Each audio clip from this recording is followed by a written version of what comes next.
Hey there, Dango Stu here. Today's video is about changing the timing belt on a 4-stroke outboard and is proudly sponsored by marineengine.com.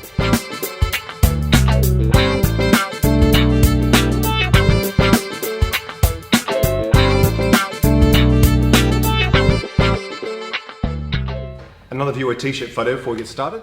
This one here is Stephen Wilkes from Brisbane. Thanks, Stephen. The outboard we're going to be doing this on is the Honda BF40 on the green machine. Pretty simple job in that it's a single cam. Gets a little bit more complicated if it's a V motor, but not much. To do this job, I've ordered a timing belt from Honda, so that's the part number there. I've also bought an idler pulley that I like to change at the same time, and that's the part number for that. Now, because we've got quite a broad range in people who view, some know a lot about motors, some know next to nothing. I thought because of that, we might start with just a few of the basics about what a timing belt does. The job of a timing belt is to keep the crankshaft in time with the camshaft. That's why it's called a timing belt. It can get a little bit confusing if you're new to motors in that you'll often hear timing either referring to ignition timing or valve timing. So normally when they talk about just timing, it is the ignition timing. With valve timing, however, particularly in a simple motor like this, you're simply locking the cam and the crank together with this timing belt and they'll always stay in sync, stay in time with each other. Some motors have variable valve timing, which allows the camshaft to move in relation to the crankshaft, but we don't have that here. This is kind of the simplest case, really. Single cam, fixed timing. When we put this timing belt on, we'll be having the crank at top dead center for cylinder 1, so cylinder 1's piston will be at the very top of its travel, and we'll have the camshaft here at the top of the compression stroke for cylinder 1. The camshaft rotates once for every time the crankshaft rotates twice, which kind of brings me maybe to a quick explanation of the 4-stroke cycle. I'll do this really quickly because I know a lot of you will have seen this many times before, but the basic idea with a 4-stroke cycle is intake valve opens, piston comes down, draws in air and fuel, all the valves close, piston comes up, compresses the air and fuel, spark fires, pushes the piston down on its power stroke, and then as it comes back up, the exhaust valve opens and exhaust gases go out.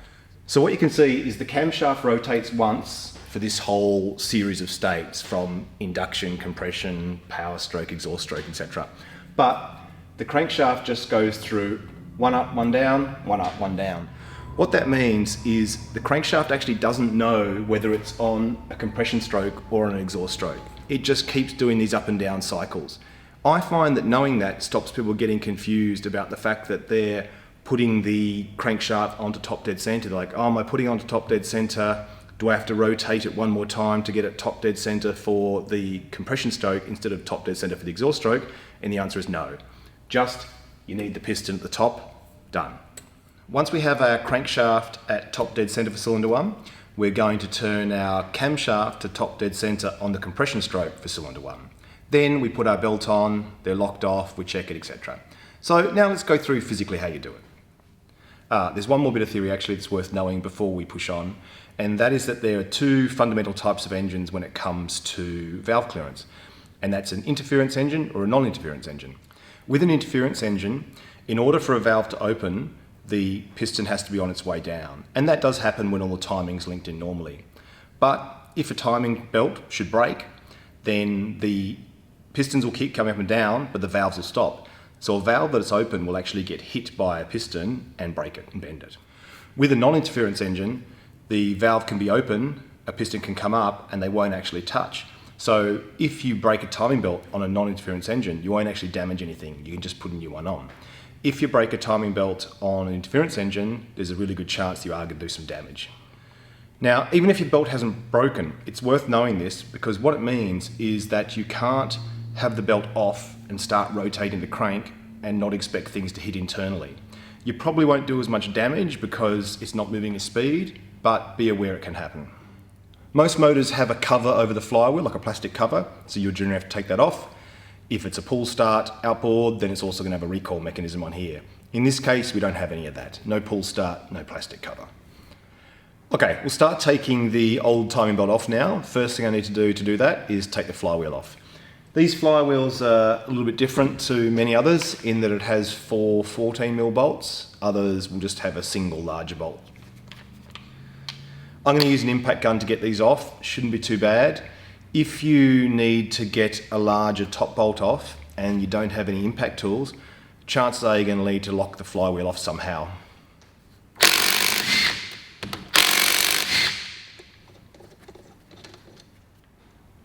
So there we go, flywheel, fixed magnets inside.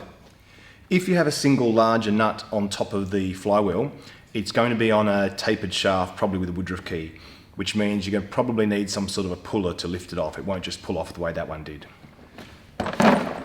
Puller kits aren't particularly expensive to buy. You get them from auto parts store. And the idea is you have a large threaded section that goes through what I guess is the puller.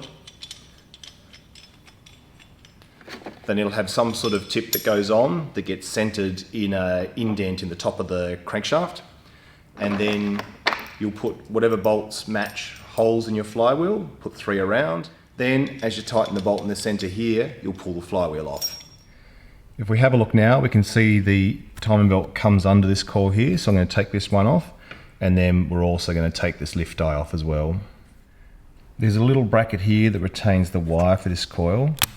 I've taken this off as well because it was stopping me from lifting this coil out of the way. With this system here, we can't just put the nut back on the shaft and rotate the crankshaft using a standard tool. So what I'm going to do is actually cut a small bit of metal, drill this bolt pattern so we can make a bit of a custom tool. To make this tool, I'm just going to pull the dowel out from the top here.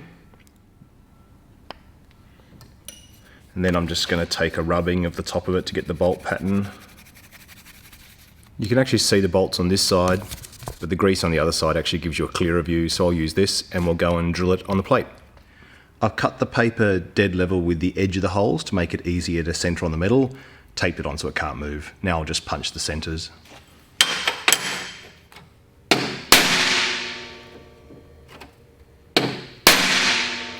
One last thing before I drill is just to go and find the diameter I need to drill. So these bolts are 9.8 millimeters in diameter, so a 10mm bolt. I'm going to drill a 10mm hole. I don't want too much slop in it. I can always drill it out to 10.5 if I need to.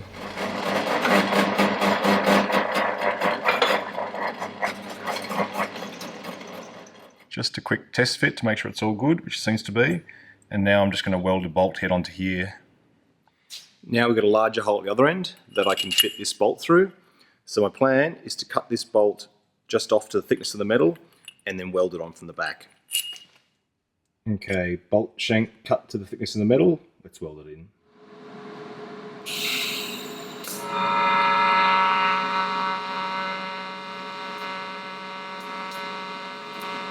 So I've loaded it up with heaps of filler metal, but kept it reasonably flush still. So obviously very hot still, let it cool down, then we'll give it a whirl.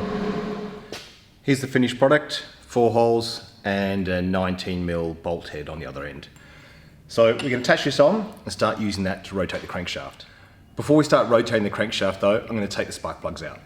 Having them out gives you no compression, so it's easy to turn, and on top of that, when you have compression, the piston will come up, it's compressing the air, and when it gets to top dead center, that air will sort of want to push it down again. So it stops you having that thing where you're sort of just getting close, the next thing it falls off top dead center. So a couple of good reasons to take them out first. These Honda spark plugs are an 18mm socket. This particular socket I got, which is quite thin walled because there's not a lot of room in there, and it was from, if I had my glasses, MP. It's got a part number on there, hopefully you can read. It took me quite a while to find a socket that worked well with these outboards.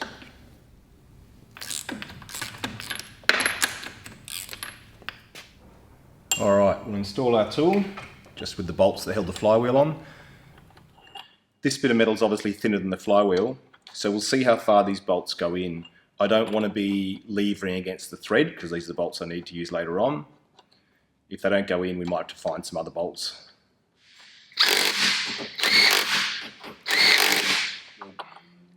Okay, there was plenty of depth to those threads, so we're all good to go there.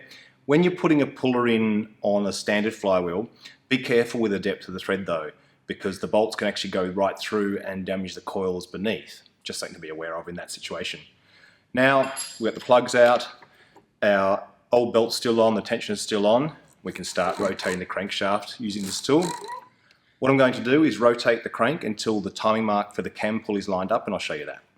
On the Hondas, this is the mark for the pulley itself, and there's the mark on the block we're lining up. So once those two are lined up, the cam's in good position. It seems that at the crank side, it is the dowel that I removed that's underneath this tool now. So what I'm going to do is I'm going to take it off, confirm it's at the front edge here, so it should be in line with the bolts along here. If so, I'm actually going to mark it on the tool, and then we'll put the tool back on. All right, so it's in the right position, which makes sense given the motor was working, but the dowel is in this direct line with the bolts, and hopefully you can see down in here, there's a little triangle protrusion below the pulley, and that's what you're lining this dowel hole up with. All right, little improvement to the tool. I just ground a little notch out of it, put some yellow paint in it. Now, when I put the tool on, I'm going to put that little notch with the yellow paint where the dowel hole is on the crankshaft. Because this sits underneath a little bit, I'm also actually going to take both these coils off just so it doesn't sort of snag on them as it goes around. All right, we're taking a little bit of a slow road to Rome, but I wanted to check a few things on this motor first, i.e. that all timing is correct to start with, and also to cover a few situations where you might not have that many timing marks. The reality is, if the motor's running nicely, you don't really need any timing marks. You just need to make your own and then make sure it goes back exactly the same as it was. You don't need to actually have everything sitting at top dead center. You just need to make sure that the relationship between the crankshaft and the camshaft doesn't change. If for whatever reason you don't have timing marks you can use like this Outboard has, there's a few ways you can go. To find top dead center on the crankshaft, all you need to do is have a look down the spark plug hole for cylinder number 1, then watch the piston coming up and down. When it's at the very top of its travel, that's sort of top dead center. But I have to say, as the piston comes up, the amount of travel relative to the degrees the crankshaft rotates decreases. So it's actually not super accurate, but if you're stuck, it's one way to go. With the camshaft, you can have a look at the way the cam lobes are pointing. I'll quickly take this rocker cover off and show you that. What you can hopefully see is this cam lobe here, the exhaust side for cylinder 1, is pointing down with the flat section against the follower, and there's a little bit of a gap on this rocker, and same on the exhaust side. It's coming here and it's going down, which means there's no pressure on this rocker. So both these valves here are completely closed. Hopefully it's easier to see on the board here, but the situation that Outboard's in at the moment is top dead center on the compression stroke. If you imagine looking straight down on the Outboard from above, this Outboard somewhat unusually rotates counterclockwise, and then we had this sort of cam follower sitting just here. Both the lobes were pointing away towards the crankshaft when we were looking at it, and it means that both valves are closed, and we know that's the compression stroke because of the way the lobes are pointing away. If both lobes are pointing towards the follower like this, it's also top dead center, the crank's at top dead center, but it's top dead center of the exhaust stroke. And in that case, there's actually a slight overlap. We've got the exhaust closing here, the exhaust past, because the motor's turning this way, the exhausts come past having the exhaust valve fully open. The intake valve is starting to open, but the exhaust valve hasn't fully closed. So there is a little bit of overlap on the exhaust stroke to aid with scavenging and getting the gases to flow. When you rotate a motor, it's good to rotate it in the direction the motor naturally goes. In this case, counterclockwise. I actually think I was rotating it clockwise briefly before. It's not going to kill it, but it's not great for it, just because the cam lobes and everything wear in the direction it's used to going. So I'm going to set this back up on top dead center, using the timing marks rather than looking at the cams or anything because they're here. Next thing I take off is the tensioner pulley. The tensioner pulley's got a spring here and it's slotted, so if we take this little cover off, you can just see under here that the bolt goes through a slotted hole, so it can have tension put on and locked off. So we're going to undo this nut, looks like another 14, and get the spring off here so we can get some slack in the belt. Taking this off is just a matter of unhooking it. You can see there it's just a hook at both ends, and the longer end was going towards the tensioner pulley. This bolt here is holding the tensioner pulley in place. If I wanted to move the pulley, I could just back it off. In this case, we want to remove it, so I'll take it out completely. So there we go, just comparing the parts, making sure they're the same and correct. So we'll pop the new one on. Now the tension's off the belt, it's really easy to take off, and there's our old one. Signs of the belt going bad is this, just belt powder, rubber powder. You can see it's sort of been grinding away a little bit, so if you see a lot of that powder around the place, you know it's bits of your belt coming off. Sometimes that can mean there's a bit of a misalignment, a bearing's gone, something like that, but it also happens with age. This bolt's actually not too bad, but if you ever see any cracking, any real wear on the edges, whatever, that's when it's definitely time to swap it out. Just going to quickly check this belt for length before I open it. Makes it easy to return if it's wrong, but it looks spot on. I'm going to pop this belt on the crank pulley first. As a counterclockwise turning motor, this is the length of the belt that does all the work. This is actually the section that goes around the tensioner. So this is where we want to get it in the teeth here, and then really well aligned with the teeth here, with quite a bit of tension across here. We don't want to put it in sort of one tooth of slack so it's loose here. We want all that slack to be on this side where the tensioner is going to go. All right, what I'm going to do now is drop the new tensioner in. There's a little dowel here you can see. With this particular outboard, it turns out to be easier to get the tensioner pulley onto that dowel there. Keep tension across this side, get as much slack as we can around this side, and then just slip the belt over. Now I'll put the bolt back in for the tensioner. I'm going to leave that loose for now and put our spring back on.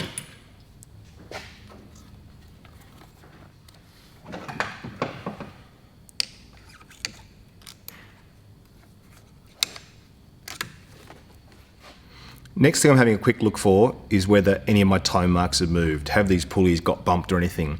I didn't notice them getting bumped, and they certainly seem dead on their mark still, so I think we're pretty good to go.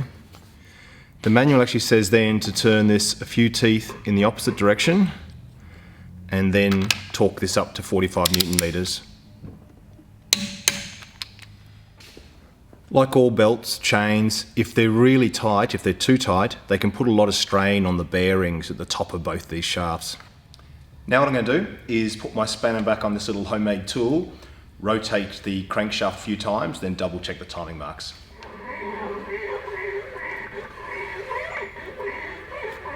Looking straight down here, this timing mark looks alright, but if I look at the mark here and then the mark down here, this crank's actually further back than it should be.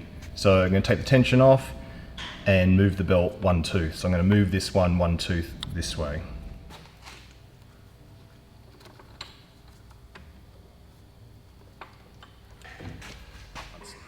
Now I'm just going to rotate 3 or 4 times by hand. So we'll remove our custom tool. Alright, now I'll put my coils back on. Be really careful when you're putting things like those retainers back on, because if a wire gets pinched somewhere and you get a little break or a short in it, it can be a nightmare to try and track that fault down later. The new tensioner pulley didn't come with a little rubber cap, so I'll use the old one. Last thing to do now is put the flywheel back on, so I'm just going to put the little dowel that went at the top of the crankshaft in. Just going to run these flywheel bolts down with the gun, then we're going to torque them up to 65 Newton meters. When it comes to torquing these up to their correct spec, Honda actually sell a tool that goes where this hanger goes and locks off the flywheel. We don't have one of those, so we'll think of something else. To torque these up here, I'm just going to put a pry bar in one of the teeth on the ring gear and lever it against the mount for this lifting point.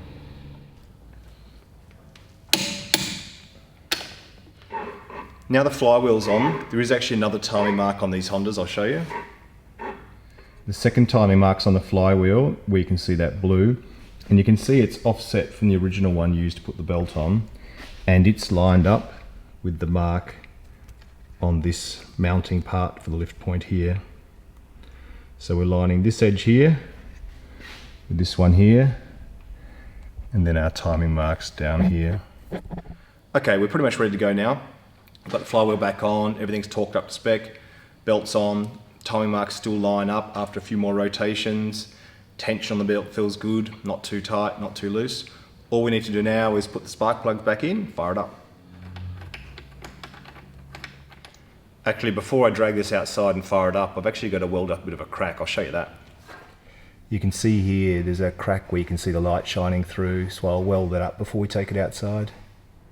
A little bit hot, I think, maybe, but hopefully won't leak anymore. All right, let's fire it up.